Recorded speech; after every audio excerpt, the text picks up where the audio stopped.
Today officially marks 100 days of promises made and promises kept by President Trump. This has truly been the most historic start to a presidency in American history. The American people trust in President Trump.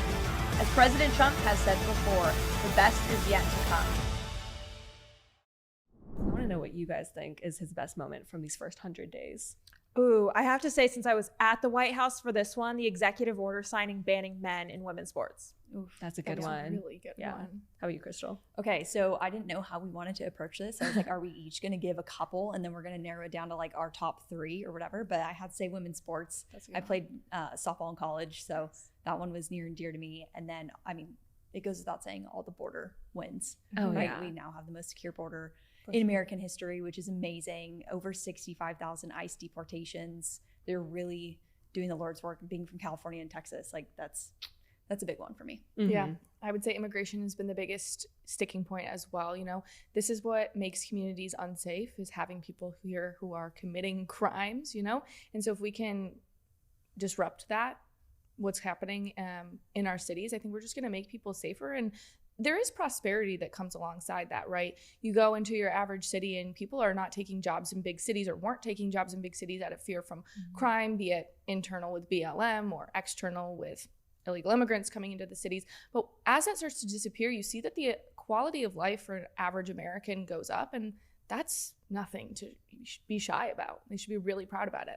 For sure. I think for me, I definitely thought about all of those and I was like, oh, I don't want to say it if you guys say it. But the biggest thing that I think actually supplements all of those points is Trump's speed and communication style and his administration in general. Because every day I wake up, I log on to Truth Social to see if he said anything crazy, and he totally has.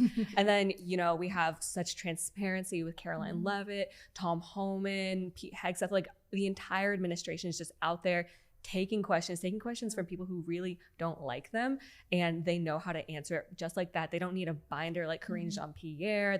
They're on it. They really are on it, and I love to see it, and I love to see how fast they're getting stuff done. I had access on my list too, right? Because to your point, the administration officials have made themselves fully accessible to media and new media, which is amazing, right? We're getting answers to questions that truly everyday Americans have. And I saw a stat this morning that President Trump himself has answered at least 106 questions for media, which it seems like a lot more, given that each of his press conferences ends up being hours long, it seems like. But really just that like transparency and access is huge. Like it's a breath of fresh air. We haven't had that in a long time. It definitely is. I'm actually really curious what you guys think is his like funniest moment so far. And you can think on it for a second. Funniest like Trump or like admin? You know, it's just like in general, the Trump admin first 100 days. Okay. The closing time song. I think people got so upset by that, but it's got to be that or the Trump 2028 hat. So we were discussing that off air. Like that's a troll. It's so clearly a troll, but so many people fall for it time and time again that it's comedic. Oh yeah. I was going to say just the whole administration as a whole, all of the meme culture and making fun and making light of serious situations like illegal immigrants getting deported. Oh, let's do a highlight reel of that. All right. Let's meme every single moment and every accomplishment that we've done, and like not just make fun of the previous administration, but actually just enjoy what we're doing and accomplishing and pushing Americans forward. I think is probably the most consequential President Trump moment. It's just like how much he makes fun of everything. Oh yeah, for sure. 100%. I was going to say Border Patrol or like Instagram, TikTok, all their stuff. Like that's it for me. That does it for me every time. It's so funny. It's I think so good. My favorite has to be, it's not Trump himself, but all the JD Vance memes. Those were so funny. And I knew JD Vance had one chance to get it right in his response, and he totally did. Didn't come off as like overly old or pretentious or like I don't know. He just did it really correctly. And I was like, hey, you have my vote for 2028 with your response right there. Well, they all encourage each other to piggyback off of the memes. Like JD will respond, Trump will respond, White House will actually put out the memes. Yeah. Like, it just makes it a more fun and lighthearted environment. Like when government and politics is in reality like super serious, and it is kind of the fate of our future. Like we are making real changes, but it also, I think with transparency, going back to like what we're doing with the Trump administration to be transparent with the American people, you're reaching a new audience of people that wouldn't necessarily read a New York Times article or something about what's going on in the White House. It's, oh, let's bring influencers in, let's make fun of these kinds of situations, and it's just different.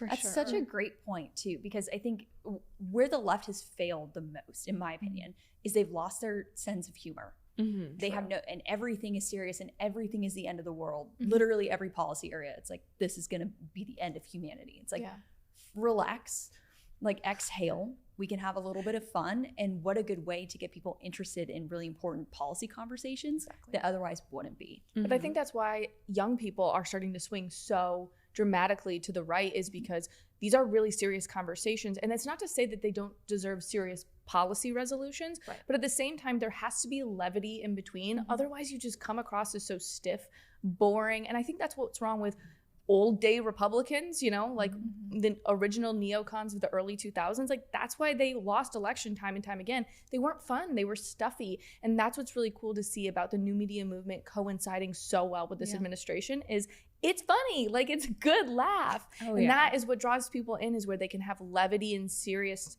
conversations at the same time. Definitely. Yeah, actually I changed my answer. New media movement. That's my top moment of the of Trump's first 100 days. But so we have a senior contributor, Victor Davis Hanson. I'm sure everyone has heard his name at some point. He's amazing. He's so intelligent, and he very succinctly said that the first 100 days of Trump's administration, he's been leading very successfully a counter-revolution in DC, in America, one that we've never even seen before, like haven't even seen this under Reagan or Nixon or just like anybody. And so today on our episode, we're gonna just go over some of those really consequential moments from the past 100 days, some really consequential moments from the past week, and the left's obsession, very unfunny obsession with the new young right. They call us thin, fertile, and Republican, which that's a story we're gonna have to get into. But today we are joined by Chrissy Clark.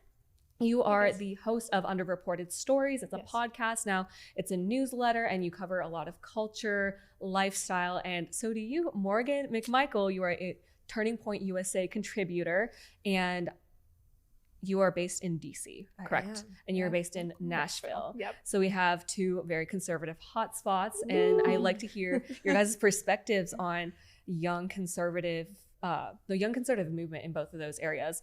But yeah, first off, let's get into some notable admin updates. Crystal, you actually brought up a really interesting statistic from the Department of Defense and our troops. So if you want to get into that. Yeah, for sure. Do we want to roll the clip first, or do we want to just dive into the study? Let's dive into the study first. Okay, so there's a new study out. Fox had this as a headline yesterday, that 68% of our nation's reserve forces are overweight. And this is coming on the heels of, obviously, the new Trump admin, Pete Hegseth, as our SecDef, really coming in and shaking things up and being like, we need to take a real hard look at our standards, right? And so if 68% of our reservists and our National Guard members are overweight, this is not a way that, if we ever were involved in a physical conflict or a war, this is not a winning strategy, right? So he's come in and been like, it's like, no more man buns, no more, like, we need to get our stuff together, which is great. Not conducive to success at all, especially compared to the previous, I think, assistant or second secretary, Rachel Levine. Not major course correction in a good way, right? And I think, part of the goalpost was started to shift on fitness standards and just standards across the board for the military, because recruitment numbers were so bad. So they had to broaden the scope of who they would allow into the military in order to reach numbers so that we have a fighting force, air quotes. But I mean, it's problematic, right? It's like we changed all of our standards to be focused more on DEI and pronouns rather than focused on combat drills and things that actually win wars, stocking munitions, things like that.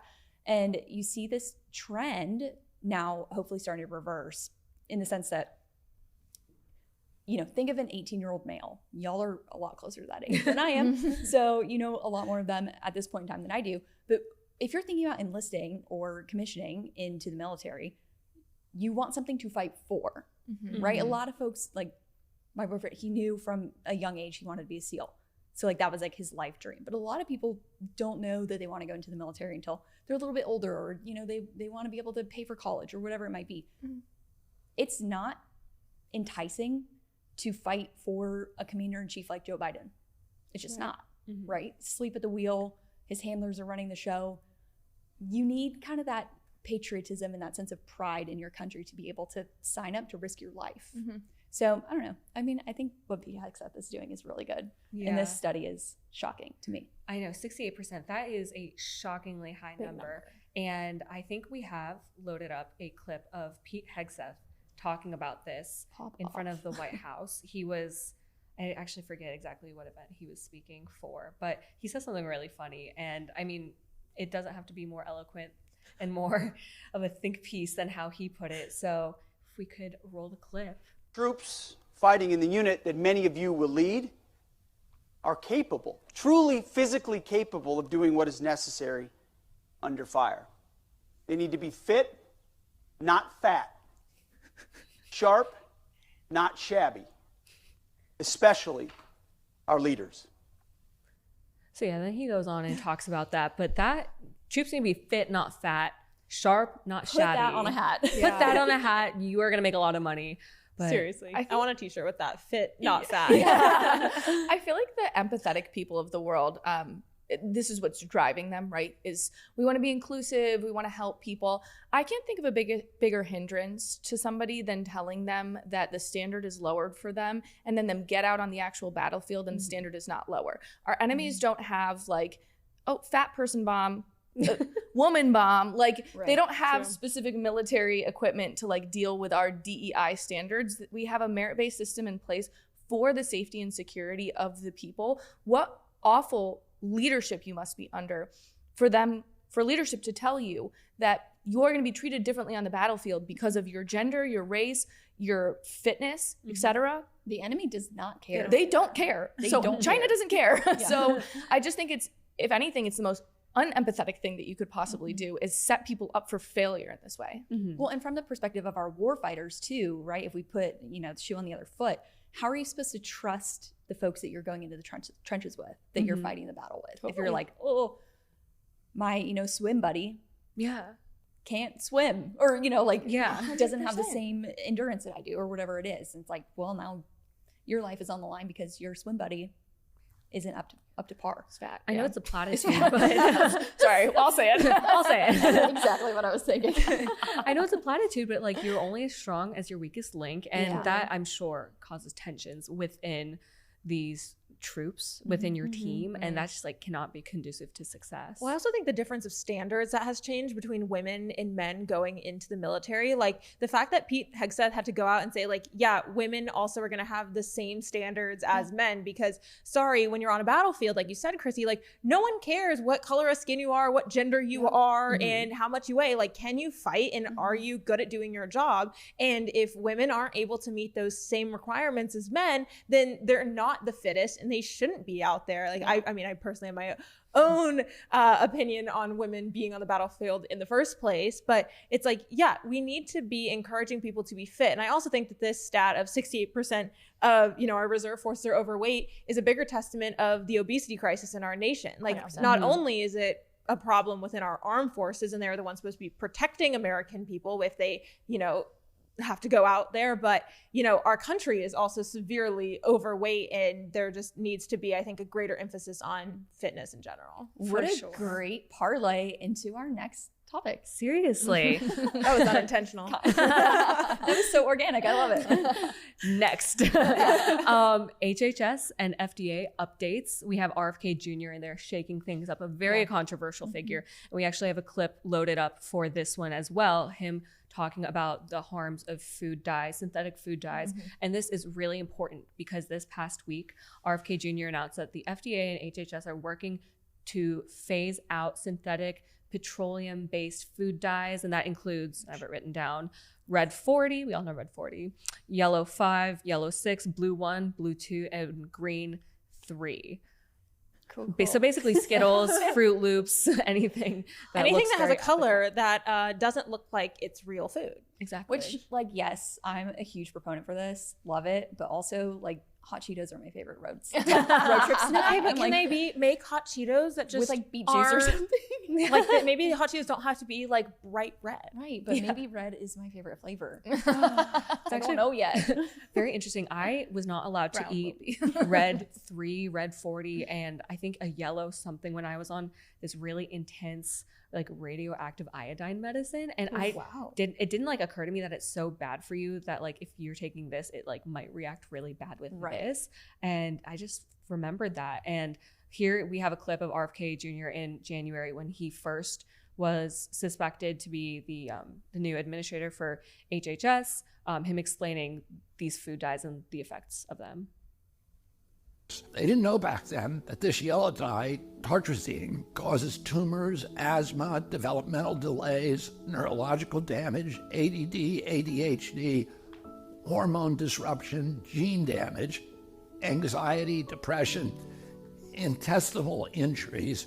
Well, we know it now. We've known this for decades. That's why tartrazine is heavily restricted in other countries. In some countries, foods with tartrazine have a warning label that it may cause ADHD in children. Today, it's made from petroleum, not coal tar. Either way, it's crazy to add this to your kid's favorite food.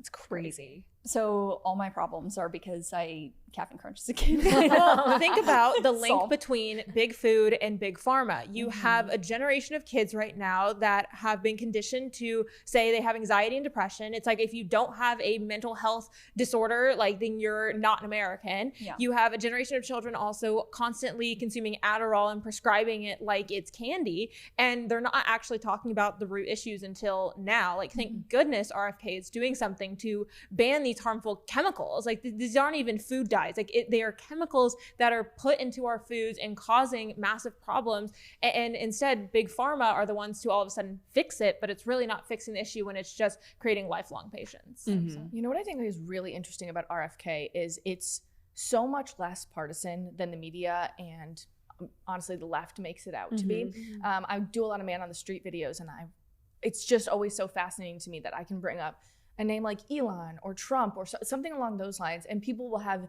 very divided opinions based on where they fall ideologically, no matter who you ask, especially women.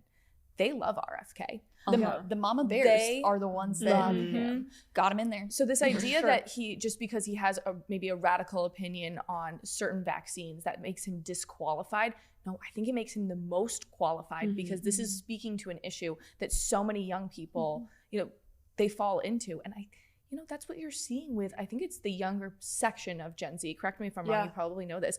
That the younger sect of Gen Z, so I want to say 24 and under, the women on that side are only like +3 Democrat. Like they are moving to the right. That was unheard of 2 years ago. And I think not enough people are giving RFK credit for that. I think the more that we continue to talk about, honestly, with the issue of food dyes and, how they're causing health problems in foods and even adding in the fertility aspect. Like when we talk about moving the needle for young women, talking about food and the products that you're using is working. Like, are we still Democrat? Like, yes, for the most part, but I don't think that needle is impossible to move. Yeah, definitely. And you did hit on a really important point about the mama bears. My sister is a new mom, and she has totally gone 180 from just like, oh, we're gonna get fun snacks when you come visit me, to like, we have this cleaner that has no toxins Branch in it. Basics, baby. We're gonna have we're gonna teach our child to grow up and like be very careful so he can drink out of a glass instead of like these plastic, synthetic, like rubbery things. And like, what's the harm, What is the harm in being more conscious about this? And that's what kind of frustrates me when you see a lot of people on the other side of the aisle just completely disregard all these things for your health, and all these problems have been persistent for the past who knows how long. Decades. But to Morgan's point, right? Like the collusion between big ag, big pharma is real. And as long as they can keep us addicted and fat and sick, they keep making money. And then they can go into the military. So it's fine. It's actually the military industrial complex working. It's a really big problem, actually, because all of a sudden when we teach young men to maybe like not have soy milk and instead drink like raw milk, they have more masculinity and more testosterone. And I know that's like a really big threat right now is, having masculine men back. I remember there was that like time period, maybe it was last year, I can't remember, but when a bunch of TikTok influencers that were like liberal women were like, I went on a date with this man who paid Oh my gosh. Do you remember this? Oh, You the know, funniest where thing they were about like, that is wait. liberal women love conservative men. Like Oh they, my gosh. they They're like guilty love the idea of pleasure. conservative men. Yeah. So Like a jerk is always going to be a jerk. I know. Whether they're an R or a D or whatever their Yeah. philosophy may be, right? So story So time. what kind of people are you dating? I just think this is so funny. So in college, I obviously was doing what I'm doing now, just kind of like on a very lower scale. And I had a couple of friends that I had to end up making a separate Instagram account because they refused to follow me on Instagram if I was going to even be associated political. Yeah. And they are now getting married to Republican men. All of them. All of Shocking. them. Shocking. And they're like have completely changed from I can't even follow you because you like Donald Trump to yeah, my fiance voted for Trump. I'm like, It's great. I love it. I love it. Well, I just think it's an open-mindedness that comes with culture and time. But yeah, you're hitting it. We're getting there. Listen, we need those men to then get their wives to then vote the right way. Right. Maybe we'll show them this podcast. It'll be fine. So hard pivot. The DHS, deportations, we all talked about this a lot. And yesterday, DHS did the funniest thing, or was it Caroline Leavitt? The White House did the funniest thing, and they put up lawn signs of, I don't know if it was every single one or most every single All the criminal ones. the criminal deportations. We have a video of just the wide array, the widespread of these lawn signs. And It's pretty crazy. I think the White House tweeted, who says that lawn signs don't win elections? Again, with the trolls. With the trolls. So good. It's the trolls, but it's like, it's the truth. It's the truth and the trolls. And yeah, here we see this widespread, and you can read their crimes are enumerated: murder, homicide, drug possession. Brave, insane. It's crazy. And there are people protecting these people. There are people arguing that kids on college campuses, young men on college campuses shouldn't be afforded due process, but those illegal criminal aliens should. When you have a U.S. senator going to El Salvador to essentially try and jailbreak I think an the alleged Democrats MS-13 gang member, like who's his quote-unquote constituent. I'm like, he's not an American citizen. He's therefore not your Maryland constituent. man. Yeah. Also, your constituent, Rachel Morin, was actually murdered by a criminal illegal Your alien. actual constituent. Yeah. Democrats, make it. I think, favor and love illegal immigrants more than they do American people. It's really sad. It's very sad. And it's not just Democrat senators or liberals on Twitter, but it's actually these corrupt judges who are actively trying to defy the Trump administration. And this past week, we saw 2 judges get arrested by the DOJ for, trying to obstruct evidence or help an illegal alien evade arrest. And people are like all up in arms about this, and they're like, this is fascism, BTW, or Hitler did this. But it's like, are you guys not focusing on the actual meat of the story? That these are corrupt judges openly defying what is the law, and you guys are defending it. So I just thought that was extremely They took an oath, crazy. they broke it. Sorry. I think a lot of people that form opinions on this stuff form opinions before they have the full facts. You can talk about that with the Hannah Dugan story, which is she's the judge. You could talk about that with the 2-year-old being, you saw Newsweek headlines, 2-year-old U.S. citizen deported. No. 2-year-old U.S. citizen had a legal immigrant mom who was deported and insisted on bringing her child back to her home country with her. And I think that's what's really sad about the state of journalism, but exciting about new media and why the Trump administration is smart for bringing new media members in. Because all it takes is somebody to go in, correct the record, and say, hey, I don't care how you feel. I say all the time, I don't care if you hate the Trump administration after I tell you the facts, but let me tell you the facts first, because I have a hard time believing that that's the outcome you will come to if you actually know the truth about what is going on. And that's why it's so important that new media get in there and start spreading these facts. Because, I saw this story, the Hannah Dugan story. It was like Friday at 4 p.m. I'm like, everyone's logged off. They're going to leave this. They're going to leave this to the woke mainstream media. No, let me hop on and make a video. And it's going around circulating because someone just needed to tell them the truth. Exactly. That's all it It's is. a classic Ben Shapiro line, right? Like, facts don't care about your feelings. You have to do it like this, though. Everyone just has such an emotional response to what's going on, especially with this issue. Like when you look at the left's reaction, it's like tears at the border, and they're like, no, we need to let them in, like open the border. It is just so emotional. And like, to your point, they need to be presented the facts of what's going on, because the reality is they are violent criminals. The reality is they all crossed the border illegally and broke the law. Like, even if they're trying to claim asylum or they're on a list to have a court date for 5 years, okay, reinstate remain in Mexico then, like, because they don't need to be getting taxpayer dollar funded housing, healthcare, food, water, plane tickets, you name it, they're getting it for free. When we have American citizens that are suffering every single day, like, we need to take care of our own before we can take care of anybody else. Absolutely. Not to mention we need to get our fiscal house in order before we can even Seriously. figure any of that out for our own people. I think that's so hard though, is to like reshape the narrative. And I don't want to throw around the word indoctrination flippantly, but there does become a certain point where abortion is pretty much ubiquitous with the word right? Like, it's a right. It's not a right anywhere in the Constitution, right? But it's been so ubiquitous in society that we perceive it, even people on the right perceive it as a right.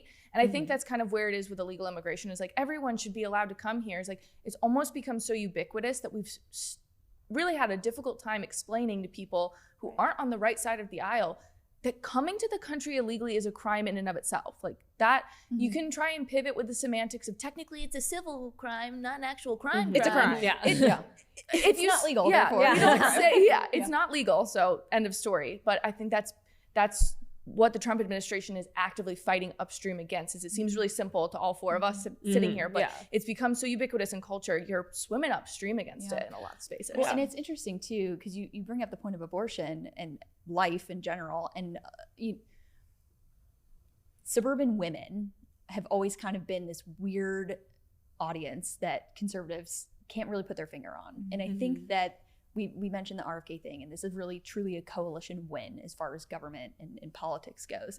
And I think that's another example of where, as soon as these suburban women started seeing crime in their neighborhoods, their kids being poisoned with fentanyl, these things really happening in their backyard, it lit them up. They were like, yeah, no, it's not just illegal immigration or a civil crime or whatever it may be. Like, no, actually this is causing problems for me in my day-to-day life. And so now I'm going to pay attention and like be a sounding board for these issues. But it's sad that it had to get to that point of where it's affecting, pretty much every single American. Like, the illegal immigration crisis, I think, is arguably the biggest issue in our country right now, because it does affect every single American, whether it's taxpayers, the safety of your cities. I mean, it's not just affecting border states anymore. Virtually every single city in this country is a border city. I mean, we got MS-13 members in Trinidad all over the country. I mean, these aren't just gangs. These aren't your just regular street gangs in Compton, LA. Like, this is a national security threat. It is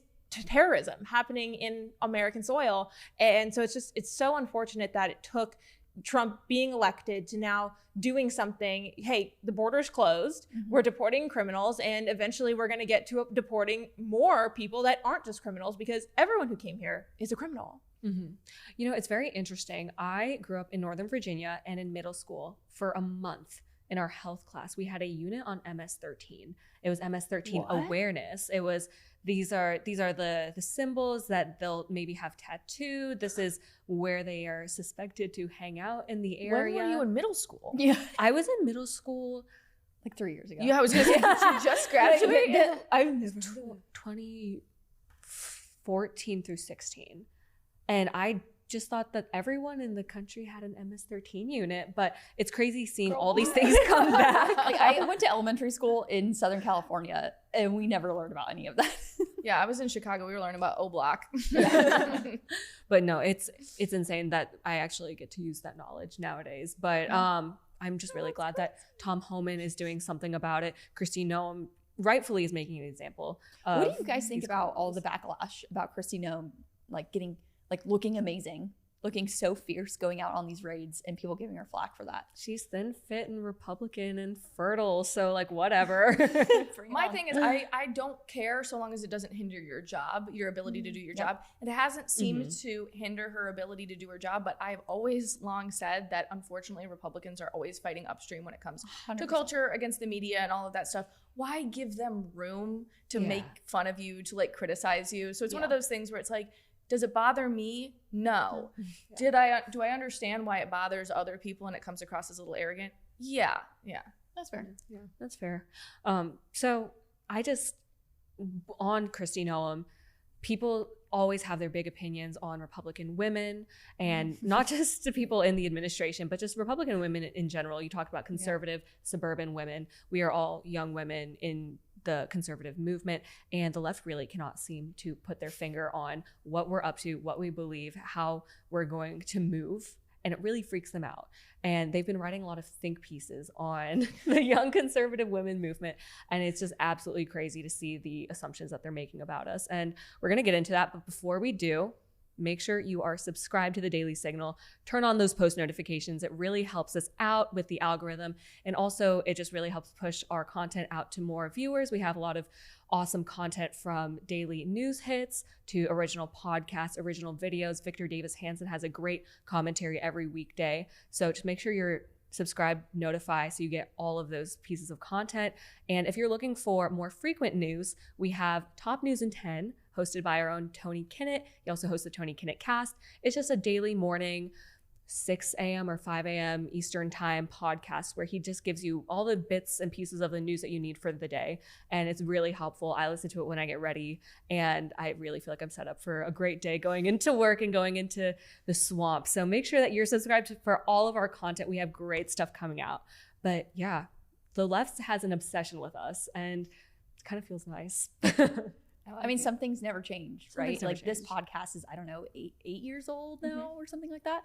And it's branded Problematic Women because back during that time, the Obama era, it was very much that, right? Like right-leaning women didn't fit in the left's box. And so we were problematic. So, you know, some things never change, but No. we wear it proudly. We have actually a screenshot of an article written by The Guardian, and this article was scathing, but it was so unfounded. And I know, Morgan, that you commented on this article on your Twitter. I did. But the title of it is the womanosphere. I think they're trying to get at that conservative women, influencers, podcasters, what have you, are trying to just become more like the Andrew Tates of the world, but just in frilly dresses. And that's just so insulting because, first off, that's not what's happening. Here it is. Now comes the womanosphere, the anti-feminist media telling women to be thin, fertile, and Republican.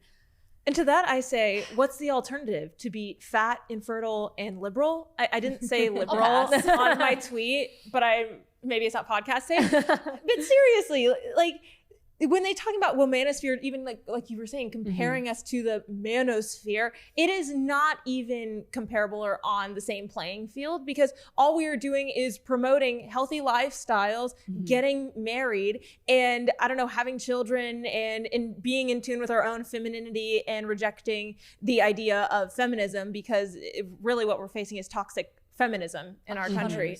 I saw a video that on this article, essentially, but it was an influencer girl saying, ladies, we need to be really careful about these alt-right pipelines that you could be coming in contact with. If you all of a sudden are really interested in clean skincare, you may be thinking like, oh, it's fine. Like, I just want to put healthier ingredients on my face. Like, be aware, there's a lot of conservatives out there that are using clean skincare. Skincare to fascism pipeline. Yes. So funny. It's tiny, apparently. It's very small. Did you guys see that video? I saw that Did video. you see that? My that's favorite crazy. bit from that video where she goes, okay, so it's okay to buy crystals, but make sure they're not like weird MAGA spiritual people selling those crystals to you, or else they're bad energy. But like, you can buy your crystals. And I'm like, oh my goodness, like, do you hear yourself? But when you listen to it, it's like working out, eating healthy, like anything that has to do with the feminist movement. And if you find yourself rejecting any of that, oh, do you all of a sudden want to buy a sundress?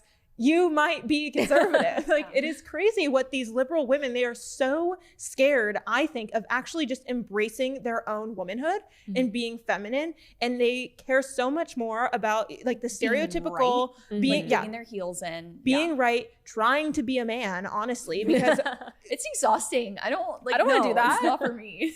going to work every day in a cubicle apparently is more important. Like, it is honestly really sad to me that to see how many women in in our country just have been perpetually lied to for decades, and an article comes out like this and they're like, yeah, conservative women are really the problem in our country. I'm like, no, I don't think we are. Yeah. The Guardian's just trash. Yeah. True. The article's pretty scathing, and we actually have a clip of your podcast when you're talking about something sort of like this. But while we're getting I that say a lot of things. I have no idea what you're about to pull up. Oh, it's good. It's really good. I love the episode. But while we're getting that loaded up, I have a little bit from this article, and it's just here. You guys tell me what you think.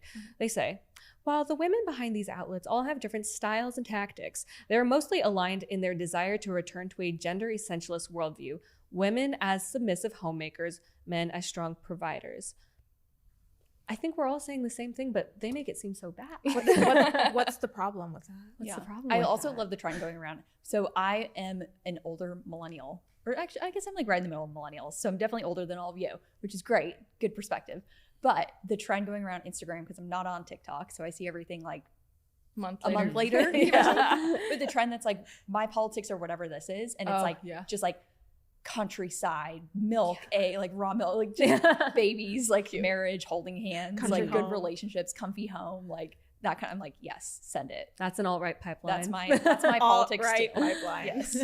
A lot of the times with this stuff, I think what it is a chilling mechanism, an article like this, because while they're going after the Brett Coopers, the Allie Beth Stuckeys, those people in the world, that's really not who the message is for.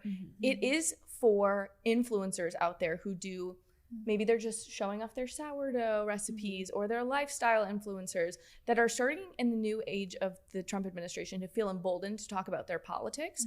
And this is a silencing mechanism, just as this is a warning shot to these influencers. Remember, you what you're keep doing your is mouth bad. shut. You keep your mouth shut, or you could be in this hit piece. You could lose followers. You could have to, go out on your own because you're going to lose brand deal after brand deal. Be very clear about what this is. This is not an attack on influencers who have way bigger platforms than The Guardian. This is a warning shot to incoming influencers. And another example of how hypocritical the left is, right? The most anti-feminist thing you could say is like bad girl.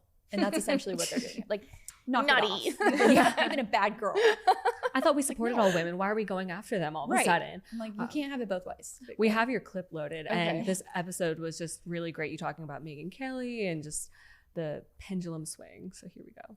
The 2010s were the girl boss era, the Sheryl Sandbergs of the world, the pop feminism, and glorifying women climbing the corporate ladder. Like any far-left pendulum swings, we as a culture correct that swing, and we've done that through the rise of the trad wife. I love Nara Smith. Oh my gosh, I blocked her. I can't stand her. I'm sorry. This is my hot take. If you chew into your microphone when you're talking, if I can hear your spit when you're talking, block. I can't tell you how many. Block. Any influencer, it's so good. Block. Oh, I can't do that. I can't. You're protecting your piece. At least you're not writing a hit piece on them for doing that. Well, how many women supporting women, Chrissy? I'm not. I do not, for the record, I do not support all women. If you're an idiot, I don't support you. But you made a really interesting point in this video, because you talk about how, the pendulum swings, older/mid millennials had to suffer through the girl boss phase, wearing business professional to clubs. That was downstream of that. And now there's some course correction going on, but it's not so black and white. And you talk about how there's so many different modes of feminism and motherhood that you can go through. You can work from home. You could have a job that lets you be in person 3 days a week, and then you can take care of your baby. But the left doesn't want you to know that there is options to be a little bit more traditional and embrace motherhood and family. Yeah, really in that video I was making a point about a little bit towards the manosphere as well of, it's so interesting to me because men say they want a traditional woman, but they want a traditional woman, and they don't want to be traditional men. And so I just always find that interesting. And I think my video was in response to Megyn Kelly getting a lot of feedback for saying, like, you can have it all in different seasons of life. And I definitely agree with that to some extent. And part of bringing up, Nara Smith or Ballerina Farm or people like that is they get branded as trad wives. But what trad wife operates $1 million business? That's not a trad wife. Like it's a full-time job, So I just thought it was interesting. I'm like, you the men of the world that claim they want a trad wife point to this. And I'm like, no, you want a full-time working woman that when she's done with her full-time day comes home to take care of you. I'm like, but I do think there is a world in which we don't need to be working full time in the propensity that we saw in the girl boss era, but it's nice to have passion projects. I think Morgan is a really great example of this. Like, she is becoming a wife. This is you're getting married this year. You're a wife. Yeah, I know, but you're just a great example for young women to look up to. Of like, this is an example of somebody who works. She definitely works, but she is focused on her faith and her family and her fiance more than she is above anything else. And work has a spot in her life, but it is not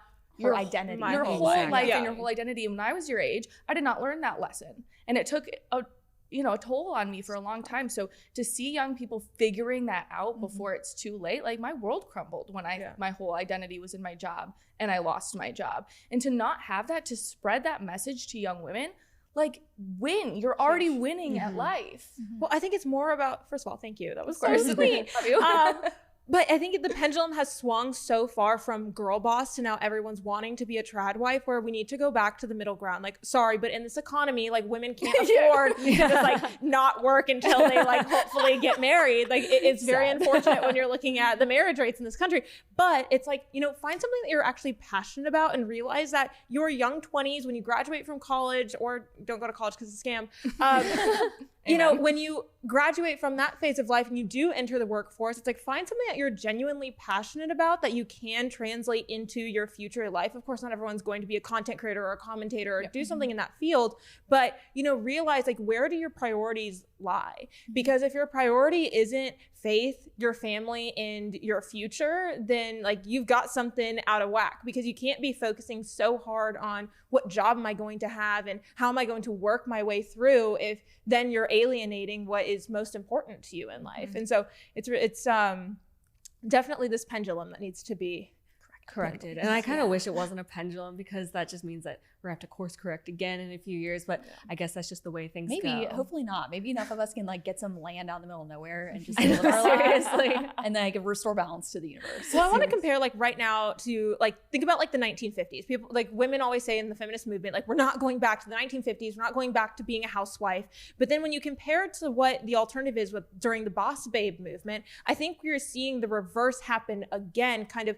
I don't want to say reverting back to the 1950s, but when you see just such a polar opposite of women then had to enter the workforce, they were combined dual income family homes and sending their kids to childcare. You have iPad kids now, like they are seeing the effects of when you remove a stay-at-home mom and when you have also a working husband or single parent homes or absent parent homes. It is just honestly detrimental to the development of children. We've seen society, and I think Gen Z and even millennials saw that with their parents, and they're like, you know what? I don't want my kids to be raised without a stay-at-home mom. And like, was that the norm 10, 15, 20 years ago? No, there was a lot of moms working. And I think that's why, another reason why people are reverting back, saying, I actually do want to be a homemaker, because they weren't necessarily raised in that environment. And I absolutely detest the accusation from The Guardian, New York Times, whoever is going to write a hit piece or just like a think PC article about like, I think we figured out conservative women. I detest the accusation that this is just us playing dress up and trying to be like ballerina farmer Nara Smith and put on our little milkmaid dresses and just like be lazy and have a home with a lot of kids and not have to work. No, that is not it. We see the effects in society of what happens when you swing too far in the boss babe culture. And then you also see what happens if you swing too far in like the 1950s direction. Like you said, there is a balance to be struck, and everything in moderation. That feels like common sense, but the left doesn't seem to get that. And they don't seem to want to get that from the way that they who predicted this though? I always tell people, one of my favorite books is Senator Elizabeth Warren's dual income, or I think the two income trap is what it's called. And it's all about how in the 90s, because Senator Elizabeth Warren was a Republican. She grew up in Oklahoma, was a Republican before she became brainwashed psycho. Before she became Native American. Yeah, before she became.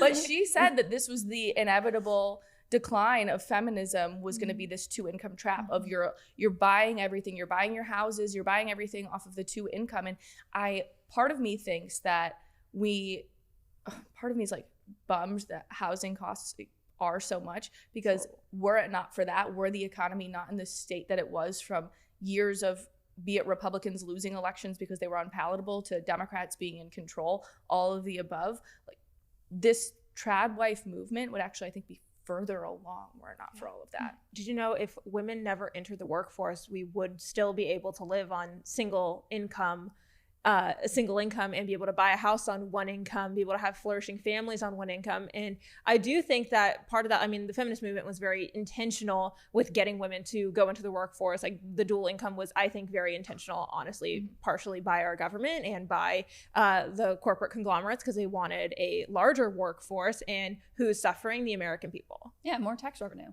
Yeah. Right? They can increase their little pet spending projects and reward all their benefactors. Absolutely. So. All this considered, I am really curious to know what you guys think. Do you think the left is ever going to figure this out and start talking with a little bit more respect, a little bit more awareness about young conservatives, or do you think they're just doing this on purpose? I honestly don't think they will, because even when I see liberal TikTokers, influencers, and Gen Z, I just feel like a lot of them are still very lost and out of touch with the average American, hardworking American. And like, even like on this tour, I'm touring with Turning Point, like going to a bunch of college campuses. And I mean, the numbers that we're seeing now are bigger than pre-election numbers. And I think that's a huge testament of, you know, Gen Z is swinging. We've seen that with election numbers, but even with women, I think more people are starting to figure out like the left doesn't actually have our best interests at hearts. And I mean, if they figured it out, like I really don't know what, because all the policies that the left seems to be promoting right now are continuously becoming more and more leftist and alienating the independent voters, alienating the moderates, alienating the libertarians, and they're wanting this, I don't know, socialist utopia. Like it doesn't make sense to me. That definitely does not. What about you guys? Yeah, I think it's the common sense aspect of it is people are not voting necessarily on like the politicians' most like the economic plans. Like, yes, people are voting, sure, for like tax purposes, but that's kind of baked into certain parties. You know, like people traditionally see the Republican Party as very good for business. They see the Democratic Party as really good for like social welfare programs, et cetera. So you're never really going to change that. The goal in an election, in any election, in swinging the culture is who can be the most common sense and who can just be the most normal. And unfortunately for the left, it's not going to be something that happens overnight. Can it happen? Absolutely. Like we said, pendulum swings. It's inevitable. It's going to happen. But right now, it's really hard to be in touch and a Democrat. You are ostracized in the movement. And until they get rid of the internal wokeness, and honestly, I like the fact that Republicans infight. I think it makes the cream rise. The best ideas are going to come out of it. Until they realize that infighting is an okay thing and that differences of thought, opinions, free thinking within their party is okay, they're not going to rise. Therefore, they're not going to have anything to compete with us with, because it's just like AOC's throwing something out, David Hogg's throwing something out, I don't know, Chuck Schumer's throwing something out. It's all different. They're just throwing crap at a wall. They don't know what they're doing. Yeah. Definitely. I think we really need to remember too that the folks that work for the Guardian, the New York Times, and these, you know, hack outlets that are writing these pieces, these are not normal people. Like they're in this day in and day out, determined to try to figure this out. I don't think they ever will. But think about any of your liberal friends, if you have any. I have liberal friends and neighbors who I have completely normal friendships and relationships with, right? These are not people that care to figure any of this out. Yeah, they're just like, oh, you're a good person. We, you know, agree to disagree on some things. It's not the end of the world. You're still my neighbor. I'm still going to give you a cup of flour if you need it, right? Like, that is most people in America. That is the everyday American. The tiny minority of people who wake up every day trying to figure out, how am I going to destroy conservative women? They're the outliers. Small minority. For sure. And you actually bring up something that reminded me of, she's not a friend, but I have seen Taylor Lorenz around at events, and she's my best friend. I love her. And you know, she does not fall under the normal umbrella. She definitely does write like she's trying to destroy young conservatives sometimes too. And I saw her at an event this year, and I don't know if you guys have also seen her at events, but I saw her at that the Cruel Kids table party. She was wearing a mask, and she was wearing a mask though. Yes, it was. How chic. Very Lana Del Rey of her. She was wearing one to the White House correspondence something recently. Is she doing that just when she's around Republicans? Because I feel like I've seen many videos of her without one. Is she just trying to troll us? No, I think she's literally lost her mind. Well, good luck to her. I'm really curious. So on that note. I'm really curious then, how are you guys going to be celebrating Trump's first 100 days in office this week? Any events? You just going to watch the news and relish in it? Today was really cool. So today is actually 100 days, and I got to go to the White House. And Caroline Leavitt did a press briefing with a bunch of new media members, and it was an honor to get to ask her a question and get an answer, and be an advocate on behalf of Gen Z and asking questions that they would want to know answers to. And so that was a really cool way to celebrate and ring it in, is to watch the most transparent administration in American history be transparent and bring in a new wave of people. So that's how we'll be celebrating. That's Maybe an lovely. espresso martini, I don't know. Yeah. At Butterworth's. I'll take you up on that. Piggybacking off of that, it's not really like celebrating for me, but just kind of reminiscing on, the accomplishments of the last 100 days. And I've had the privilege and honor to go to the White House twice with that and celebrate Women's History Month, and also for the executive order signing of banning women's sports, or banning men in women's sports, not banning women's sports. Just get rid of the problem outright. Well, sports done. No, Sorry, I don't Riley believe Gaines. that. No, I'm just kidding.